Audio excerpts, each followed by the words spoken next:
Stand up. Hi, and welcome to the Wednesday show. I've got JL Cauvin joining me. It's very good, very funny, and very smart. You are going to love it. That conversation begins at 20 minutes. But I've also got your headlines and clips. Some sound I found coming your way. So let's get after it right now. I hope you are doing well. I hope to see you at tomorrow night's hangout. I hope to see you in Vegas. I'll be out there trying to turn out the vote and talk to some smart people in Nevada, which is a swing state, on the 8th of September to 14th of September. Please help me get there and let me know who you think I should talk to.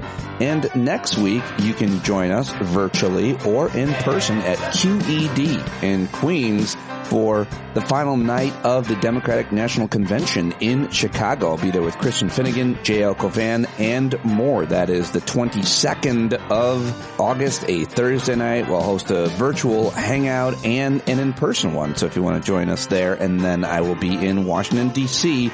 on the 24th with Glenn Kirshner and his gang. So if you're not already a supporter of his and you want to join us, I think you'd probably sign up anytime. All right, well, those are the announcements, and now it's time to get to the news from yesterday. And remember, I can't do any of this without you. Support me at patreon.com/PeteDominic. All right, well, there are 83 days until Election Day. The DNC, like I said, starts next week.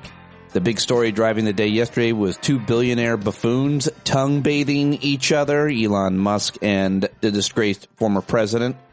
And I'm pretty sure neither of them moved forward or gained any respect, or in Trump's case, votes as a result. It was a disaster technically, and the conversation was absolutely awful. Also, for some reason, Trump said that Kamala was attractive, very attractive, and looked like his wife, which was super, super weird. Congresswoman Ilhan Omar defeated her challenger, Don Samuels, in Tuesday's Democratic primary in Minnesota. A win for the Progressive Squad, which lost two other members in primaries this year following heavy spending by groups affiliated with the pro-Israel AIPAC group. But not Omar. She significantly outraised her opponent, and the rematch failed to attract the same levels of outside spending that it did in 2022. She's heavily favored to win her district in November as well. And yesterday we learned that Arizona voters will decide on Election Day whether to establish a right to abortion in their state constitution. That's right. A ballot measure is a major victory for Democrats who've used the issue of abortion to energize their voters, according to whatever the hell I'm reading here in my notes. But this is a big deal that they have added the issue of abortion, the right to an abortion, to the ballot, because Arizona is a swing state, and I'm hoping to get out there as well at some point between now and Election Day. But in the 2 years since the Supreme Court overturned Roe v. Wade, abortion rights have prevailed in all 7 states that put the issue of how to regulate the practice directly to voters. Now Democrats are hoping to carry that momentum into a battleground state that is critical to the presidential election as well as the Senate. It's also going to be on the ballot in Missouri. It's a similar question on the ballot, but the stakes obviously are different. Kamala Harris not likely to win the state of Missouri, even with the measure on the ballot, but the outcome would send a message about support for abortion access in red states. If voters pass the measure, Missouri would become the first state where voters overturn a near total ban, radically reshaping access for millions of residents. And all right, let's go to Tim Walz, who was at a trade union in Los Angeles for his first solo campaign event since joining the Democratic ticket, and he killed. AFSCME is the organization that he was at. I'll bring you some audio from that. An ex-Kansas police chief who led a raid on a newspaper is now being charged with obstruction of justice. A former Central Kansas police chief who led a raid last year in a weekly newspaper has been charged, and that is great news. We were concerned about that when it happened. You can't do that. That would be a real bad precedent and the hallmark of fascism, and now that police chief is being taken to task and held responsible for it, and that's good. See, they don't always get away with it. Important not to use absolutes, because when we get somebody, a law enforcement officer who has done something terribly wrong, and hold them responsible, we should talk about it or at least mention it. Hundreds of firefighters battled dozens of wildfires into submission in Greece over the last 2 days. But yesterday I mentioned these 8-foot-high fire and flames in Greece. Well, apparently a, quote, superhuman effort that had been paired with a rapid operational response to slow-moving blazes that threatened Athens, that it worked. There are no active fires at the moment, and that is good news. More good news. Now, bad news. Hamas will not take part in the round of ceasefire talks set for tomorrow. An official for the group said the announcement sent a strong signal that a breakthrough in negotiations was still elusive despite international pressure on Hamas and Israel to reach a deal. Still no attack from Iran that has been promised and forecasted as I tape this early on Wednesday morning. Hundreds of female employees sued the Customs and Border Protection Agency over its policies on pregnancy, resulting in a $45 million settlement, which I think is pretty interesting and important news. And a federal court has summoned jurors for the trial of former Congressman George Santos. Jury selection will begin on September 9th, and that should be a fun time. How about this story I think is interesting? Yesterday, the UAW, United Auto Workers Union, filed federal labor charges against former President Trump and Tesla CEO Elon Musk after their stupid conversation on Twitter veered into talk about workers striking. So we'll see where that goes. And Ford and Mazda are telling customers not to drive certain older vehicles equipped with faulty airbags that were recalled years ago but never replaced by their owners. Apparently, the recall includes Ford, Lincoln, and Mercury vehicles from the 2004 to 2014 model years, including Ranger pickup trucks, Mustang, and GT sports cars, and more. So in case you've got one of those automobiles, be careful. Nobody wants to die as a result of a faulty airbag. And ladies and gentlemen, guess what? The record warm oceans streak has ended at 15 months. July may have been the warmest such month on record globally, but sea surface temperatures were no longer record warm. Whew. Oh, we're in the clear. Instead, they came in second, ending a 15-month stretch of record warm months. Climate continues to be an issue that I will obviously talk about for the rest of my life with expert guests here on the show and advocate for changes for. It is the issue of our time, and we all need to be on board. All right, well, those are the headlines I've got for you. Now let's get to the sound I found. It's time for your clips. All right, let's get this out of the way. This is former television star when I was growing up. He was huge. Kirk Cameron. He was on Growing Pains, and it looks like he's having some growing pains. He, of course, is a radical Christian, one of the most outspoken, quote, celebrities or former child actors on the issue of forcing Christianity into our schools. He is a Christian nationalist, and here he is making a statement on some stupid show, and this went absolutely viral yesterday. So I figured I'd upset you and share it with you, get it out of the way. If we outsource our parenting because it's easier, or we believe the lie that we're not qualified experts to educate our kids, so we have to subcontract our parenting and discipleship out to the government, we're going to have little kids that come back as little Marxists, little statists, little atheists, drag queens, strippers, drug dealers, and you name it. Pull your kids out of the schools that are teaching your kids bad things and put them into places that teach them good things. All right, there you go. Kirk Cameron. Michael Seaver. I think that's the hardest part about hearing that is how much I loved Michael Seaver, that character on Growing Pains growing up, and what Kirk Cameron has become. Just take your kids out of the school and put them somewhere else. Like, that's a choice. So they want to make that a choice, obviously. If they can't take over our public schools and make them evangelical, right-wing, Christian nationalist, white supremacist Jesus factories where kids learn how to assemble an AK-47 with a blindfold, then somehow we're doing something wrong. All right, let's move on to something more important, but maybe less popular from yesterday's clips. Oh, Nikki Haley. Yeah, this was a good one. This is Nikki Haley on Fox News yesterday. She's panicking as she's trying to get Brett Baer and the Fox News audience to understand how Trump can win. This woman is an absolute disgrace herself. I think that's not happening now? Do you think that this campaign is floundering on that point? I want this campaign to win, but the campaign is not going to win talking about crowd sizes. It's not going to win talking about what race Kamala Harris is. It's not going to win talking about whether she's dumb. It's not. You can't win on those things. The American people are smart. Treat them like they're smart.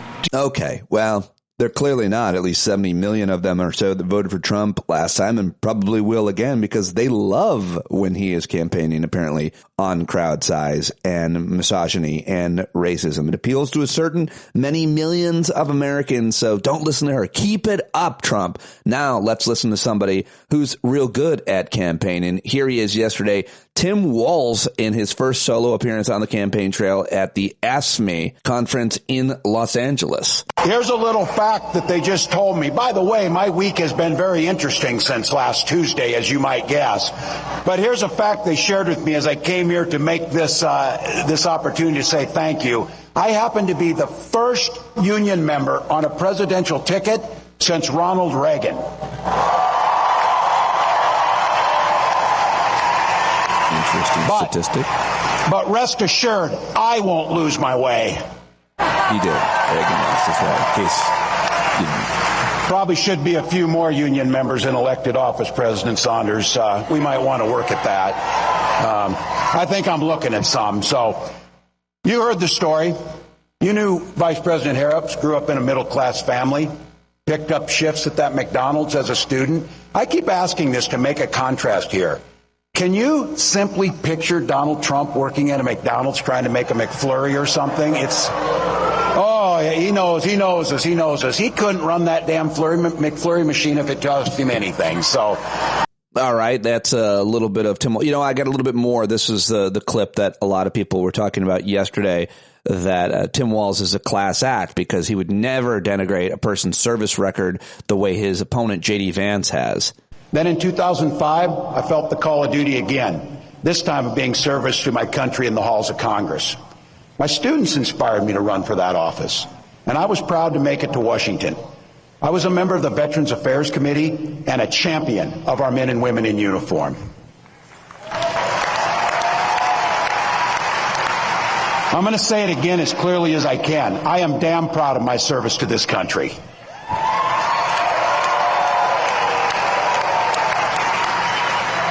And I firmly believe you should never denigrate another person's service record. To anyone brave enough to put on that uniform for our great country, including my opponent, I just have a few simple words. Thank you for your service and sacrifice.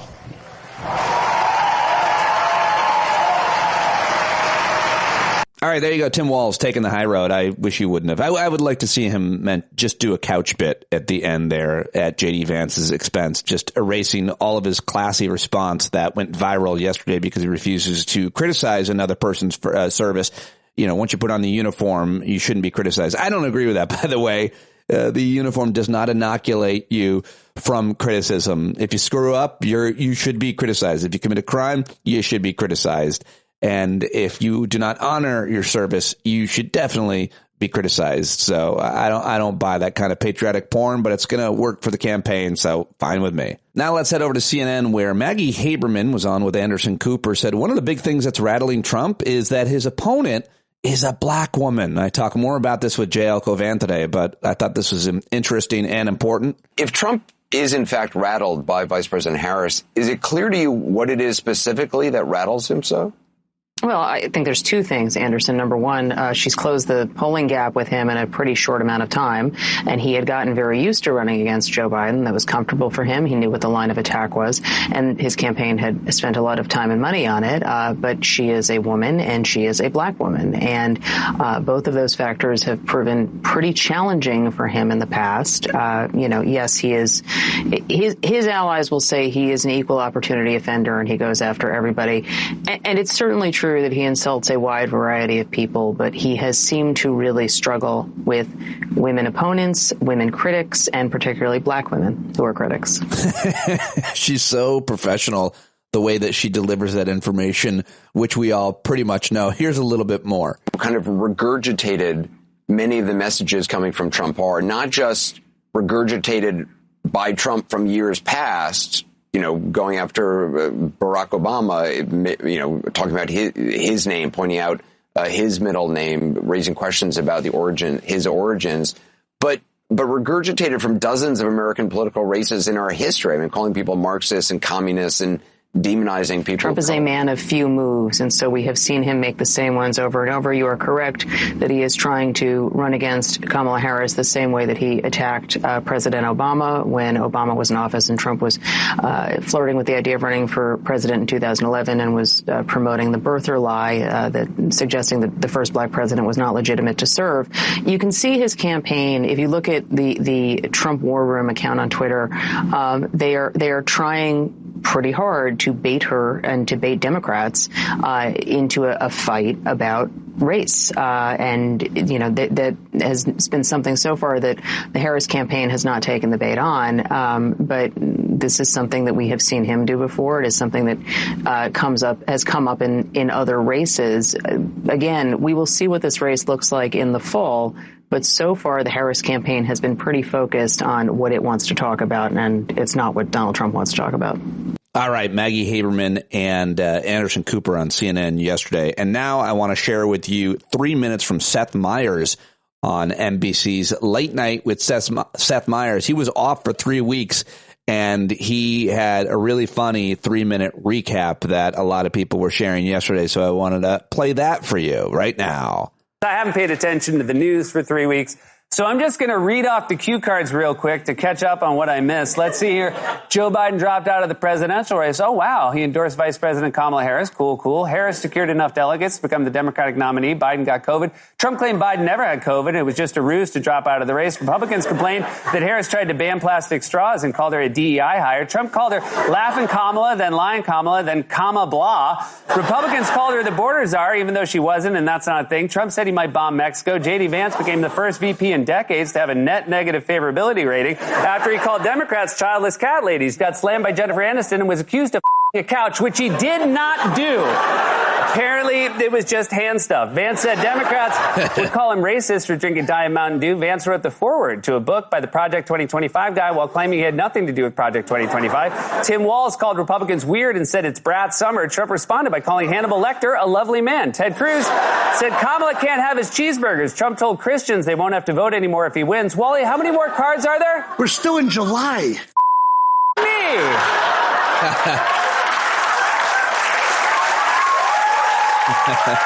There's more. 190,000 people joined a White Dudes for Kamala online event that raised over $4 million. We found out Colin Jost is too fragile to be outdoors. The Fox News host said voting for a woman turns you into a woman. Closer look, writer Sal Gentile threw out the first pitch at a Mets game, which isn't newsworthy and shouldn't be in here. Trump had a humiliating meltdown at the National Association of Black Journalists where he attacked the moderator, got laughed at by the audience, and claimed, among other things, that Harris happened to turn black, which is both racist and insane. Trump said VP candidates don't matter after everyone made fun of his VP candidate, congratulated Vladimir Putin on a prisoner swap that secured the release of American hostages. The Washington Post reported that Trump was investigated for allegedly taking $10 million from Egypt until it was shut down by his attorney general. Harris picked Tim Walz as a running mate. Walz joked about Vance's couch, which he did not do. Everything was over cushion. Republicans called Walz Tampon Tim, tried to swift boat him with lies about his service record, and said he was the Bernie Sanders of Congress, even though there is already a Bernie Sanders in Congress, famously named Bernie Sanders. Vance held a rally where the stage was so shoddy it looked like he was campaigning for Kamala. Trump held a deranged press conference where he invented a new theme park called Transgender World and claimed his crowd on January 6th was bigger than Martin Luther King's I Have a Dream speech. He told a story about being in a helicopter that almost crashed with former San Francisco Mayor Willie Brown. Then Brown said that never happened. Then it turned out Trump was confusing Brown with someone else. The Trump campaign got hacked. Harris overtook Trump in the polls. The New York Times called it the worst 3 weeks of Trump's campaign. Trump slinked back to Twitter for an interview with Elon Musk. He descended further into madness by claiming Kamala's crowd in Detroit was AI and that the people at the rally didn't actually exist. And on top of all that, a French pole vaulter knocked over the crossbar with his giant dong. Yes. I think it's time. All right, there you go. Seth Meyers on NBC. He is back, as are the other comedians in the late night shows. And that is all I've got for you in the clips part. The sound that I found. I just can't decide if I always want to call this clips or sound I found. But Sandman yesterday said he liked sound I found. So now I'm just torn. I think news and clips is just, a little less cute, a little more straightforward, better messaging, especially when it comes to social media and promoting of the show. But you tell me. All right. Well, I've got JL Cauvin. Speaking of comedians and thoughtful, thought-provoking people, JL is one of the best, jlcauvin.com. You can see him tomorrow night or Thursday night in Philadelphia, one night only. And then he'll be in Danbury, Connecticut. And then he's going to be in Newark, New Jersey, St. Paul, Minnesota, September 13th and 14th. Back in New Jersey at the end of September, and New York in October, Pittsburgh, Pennsylvania in October as well. So check him out in Chicago. Lots of dates coming up. Go to jlcauvin.com. Support him on CAmeo, on Patreon. Listen to his podcast, which is so very good. We talk a little bit about it today. It's called Rain on Your Parade. He's got two, I should say. Making Podcasts Great Again is his other. Both are great. You should listen to them. You should subscribe. You should support him. He is also a supporter of mine. Ours joins us at the Hangout sometimes, pops in. Friend of mine, friend of the show, hilarious, thought-provoking comedian, one of the best commentators in politics, in my opinion, anywhere you can go. This is why I talk to him so often, and right now, let's do it. Happy to say, as you know, I tweeted at you, or whatever Elon calls it. I had just released my episode on Joe Rogan, after watching his atrocious special, and I thought this is a real comprehensive, robust, take no prisoners, not afraid of hurting my standing in the comedy world episode on Joe Rogan. And then I see that Abby Phillip has brought in to sit next to Scott Jennings, of all people, you to discuss Joe Rogan in the news. And I couldn't believe it. Yeah. I mean, had I known you were available, I would have given them your name and told them to put you on the ban list.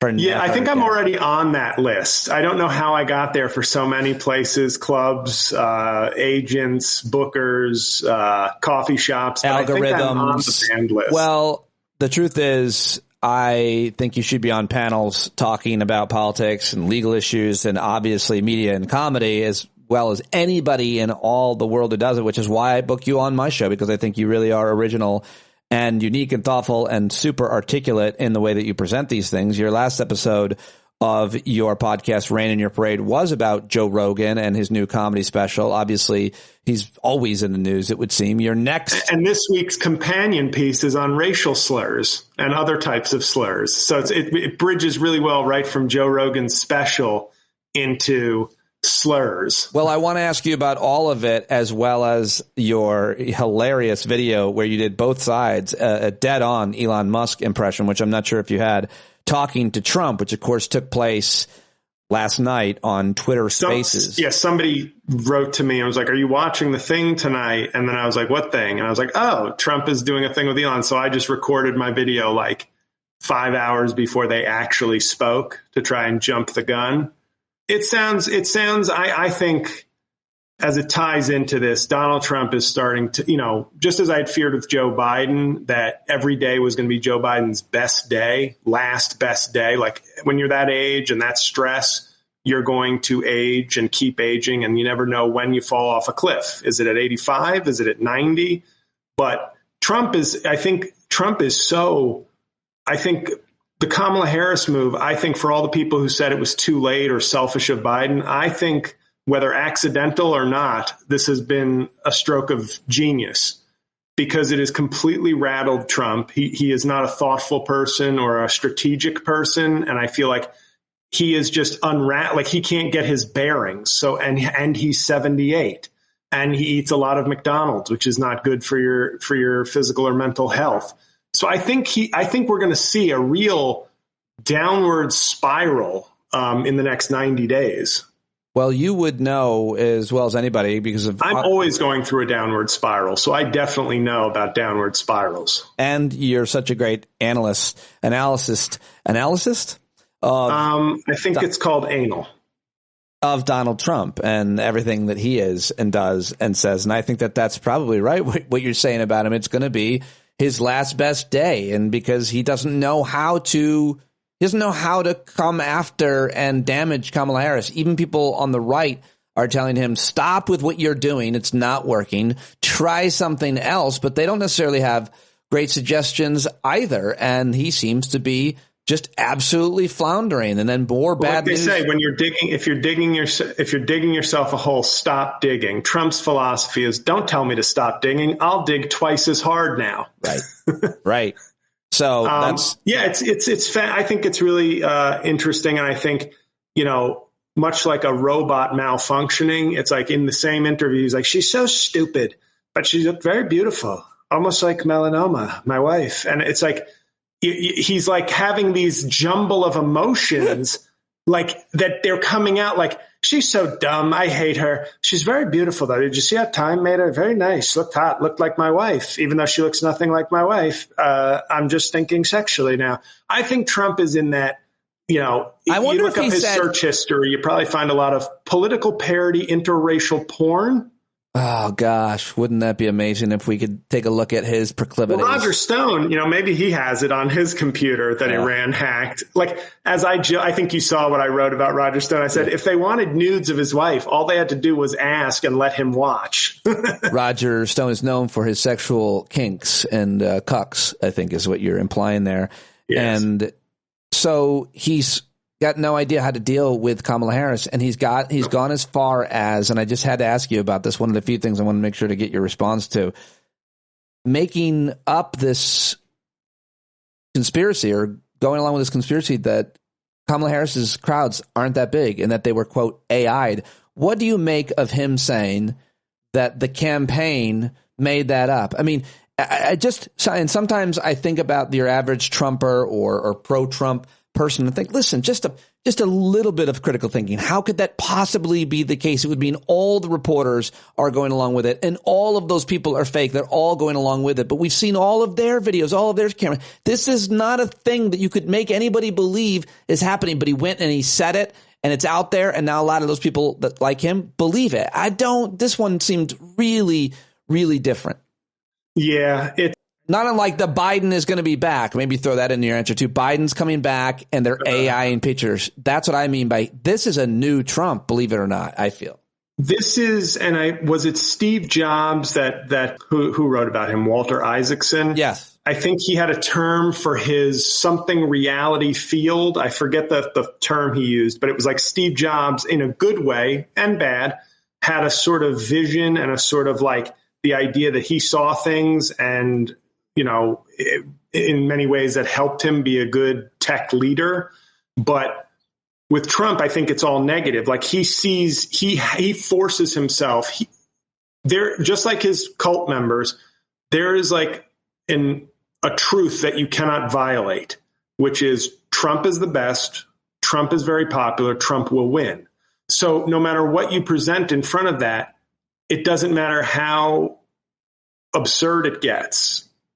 You have to re-envision facts to fit that overall most important narrative.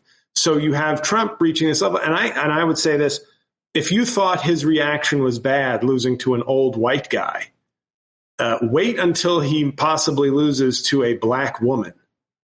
And I'm not saying that flippantly. I think he's very transparent that he thinks the least of black women. Yeah. He's the most harsh to them. So this will offend him the most. This will be such an unbelievable thing to him. Like losing to Kamala Harris will be like, I can't. And they're like, no, sir, you did. No, you don't understand. I'm Donald Trump. I can't lose to the demographic that I view to be the least important and least talented.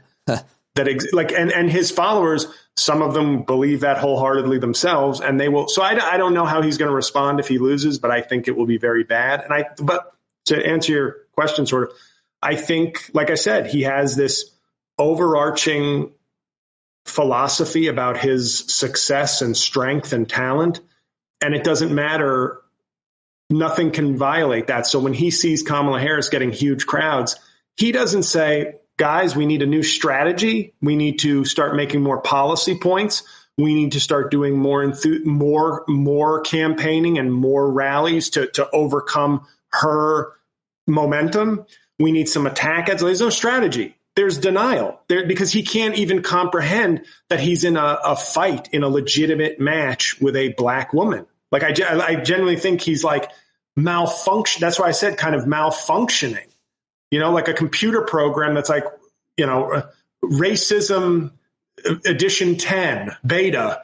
It's like I don't know. No, we have a bug in the Trump racism program. He can't comprehend losing to a black woman. We need to put something in there that helps him deal with reality, because right now he's glitching and the whole thing is not working. As a result of what you're saying, a lot of people are saying it makes him more dangerous. Do you agree? Well, I think it makes him more dangerous post-loss. Let's hope that there is a loss headed his way. Right now, I think it makes him more dangerous to himself and his campaign, because every day that goes on, we get closer to a racial slur. And I'm not kidding. Like, we get closer to that moment where it's like, oh boy, like where any independent will just go, good God, like, yeah. And that's when he loses, because his hardcore supporters, like Morgan Whalen fans, they're not abandoning him if they hear him say the N-word. They'll double down. But any independents who could swing this election, any black man who is on their righteous Kamala is not really black horse will have to abandon. Eddie Griffin. Who? Comedian Eddie Griffin. I saw his. Oh, is he? I've been seeing just a lot of regular folk on TikTok. That content seemed to be getting promoted to me. Let me explain to you why I'm not voting for the non-black black woman. But I think he's a danger to himself, because I don't think he can discipline himself. He's proving that he's just becoming unhinged, which is weird, because it's just like, it's a campaign. Run a campaign, change up your strategy, do something different. But he's not a policy guy. He's not a strategy guy. He's an instinct guy. And this is going against the basis of his instincts. The advice that he's being given, the kind of conventional wisdom, is to go after her for her policies, what she's done, what she's not done. And the point is, I don't think that works either. Barack Obama was the most liberal senator, or one of they painted him that way, and he won because he was so likable. That's what's happening, in my opinion, is that she and Tim Walz are so likable, and the obvious change between Biden at the last moment to her giving the kind of hope and the concentrated short window of which we have is creating this kind of energy that there's nothing he can do about. There's nothing he can say. There's no strategy. There's no way to combat the energy and the excitement but to lie about it and then double down on the racist, misogynistic, sexist stuff, which is definitely not working for the voters that he would need to win in the states that he would need to win. Is that fair? Do you think that's? Yes, I do. And I heard before coming on the show, I had CNN on, and there's this surrogate who's on CNN a lot. I forget what role he played in the Trump administration, whether it was in the communications department or something, but they basically, they love saying, Kamala Harris, her failed agenda, her this, her that, the Biden-Harris agenda, the Harris-Biden agenda, it's failed. American people you can't stand it. They hate it. And somebody said to him, I believe, like, what's the Trump agenda? You keep talking about that. What's the Trump? And he said basically he will enact his America First agenda. Like, so they don't even have talking points to like hype up what he's bringing to the table.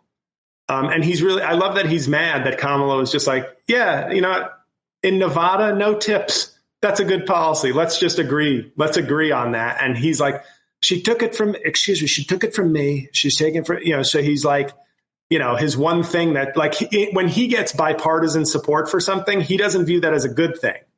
He views that like he could argue, I'm glad, like most politicians do. Oh, I'm glad you've seen the light and come to my side. That's how you spin it. He views it like you took mine. We can't. It's not a fantasy draft. If you take no tips, it's not like I can't also agree to no tips. He views it as like, no, I took that. So you're stuck with lots of tax all the tips.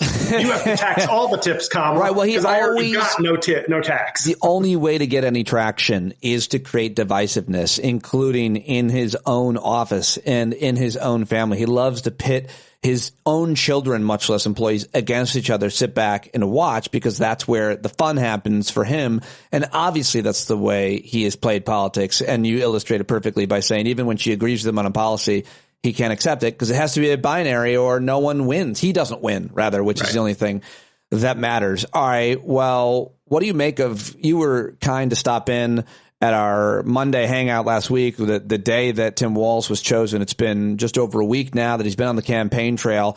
What do you say about him? What are your thoughts about her choice of Tim Walz and his performance on the trail, as well as the attacks that they've launched on him, the kind of swift boating, stolen valor stuff, and the rest? What are your thoughts on his effect?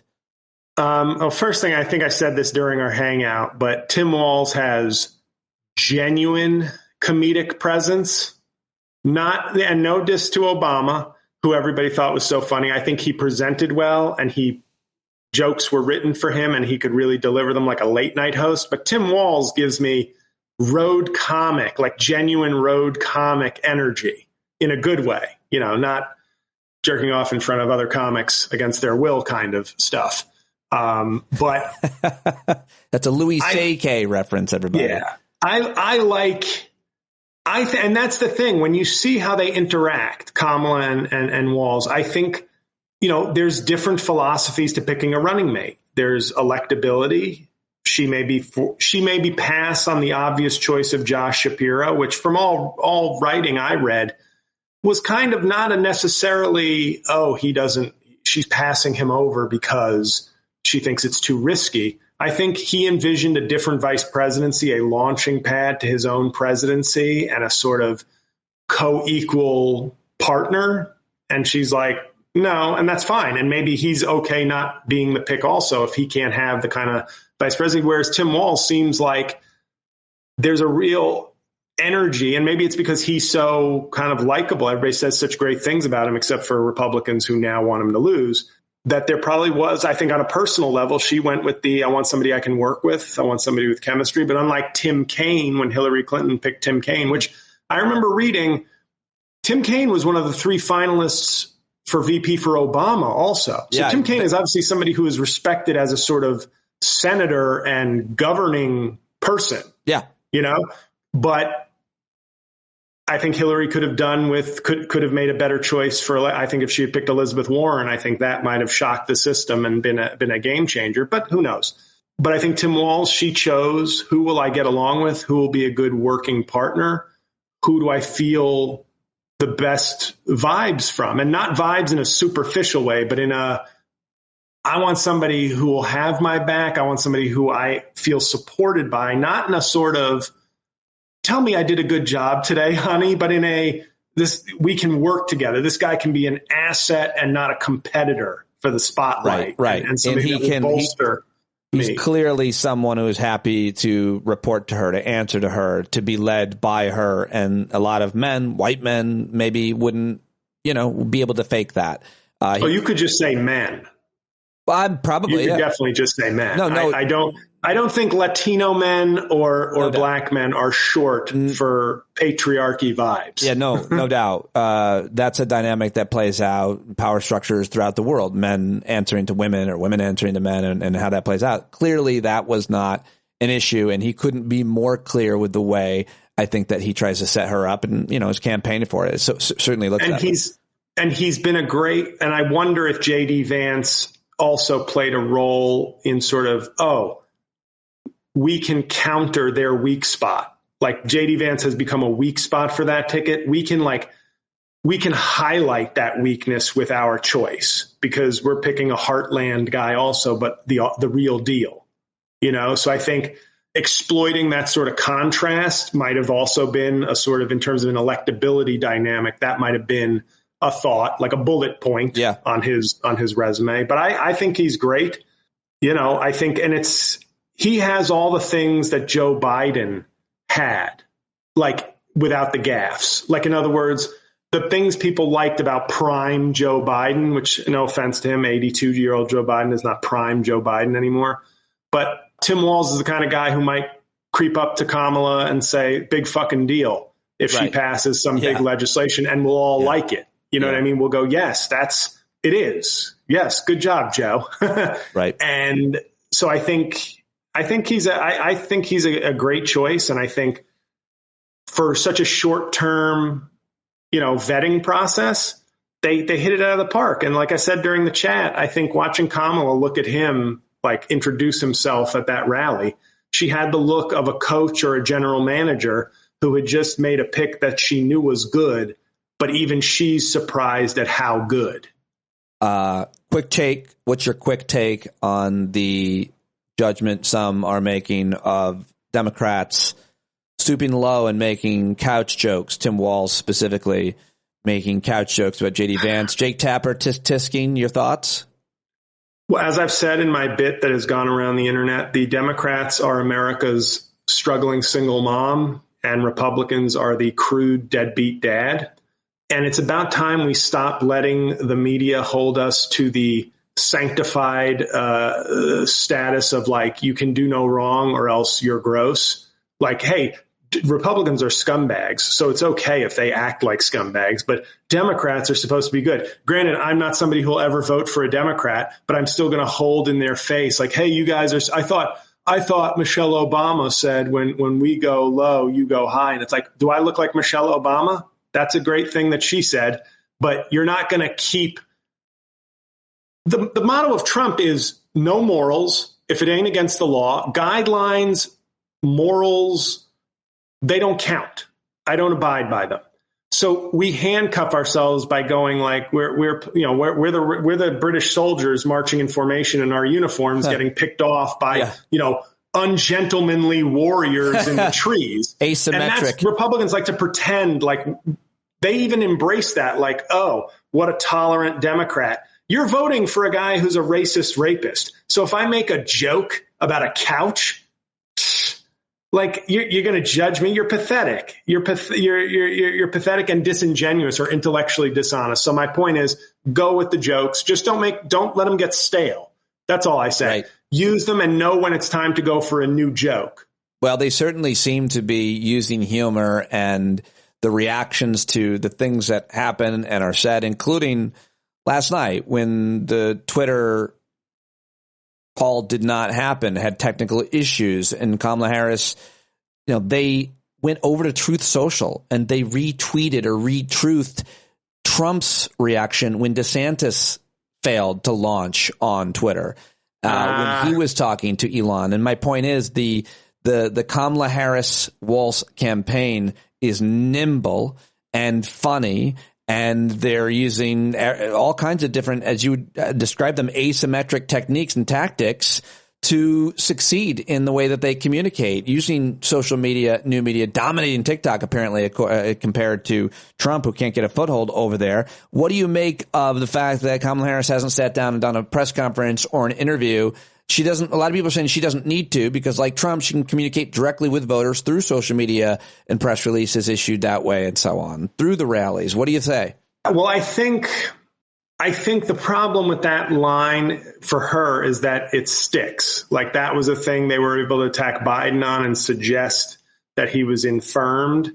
And with Kamala Harris, it's sort of a suggestion of like, you're stupid, if I can be blunt. Like they're trying to imply she's afraid to answer tough questions because she's not up to it. She's either not gutsy enough or smart enough to handle a rigorous interview.